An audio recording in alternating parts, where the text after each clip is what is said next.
בסוף שנות ה-80, עולם המשחקים היה תקוע במקום אחד, הטלוויזיה בסלון.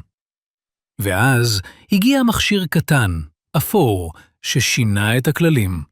הגיימבוי של נינטנדו, שיצא בשנת 1989, הייתה קונסולת המשחקים הניידת הראשונה שהצליחה באמת להגיע לכולם. לא כי הוא היה חזק, לא כי הוא היה יפה, לא כי הוא היה מהיר, אלא כי הוא היה חכם. בזמן שקונסולות אחרות ניסו להרשים בצבעים ובביצועים, הגיימבוי בחר בפשטות. מסך שחור ירקרק, עיצוב בסיסי, בחיי סוללה ארוכים בצורה חריגה לתקופה. הבחירה הזו אפשרה דבר חדש לגמרי, לשחק בכל מקום. ברכבת, בהפסקה, במיטה לפני השינה. המשחק יצא מהבית והפך לחלק מהיומיום, אבל החשיבות האמיתית שלו הייתה במשחקים.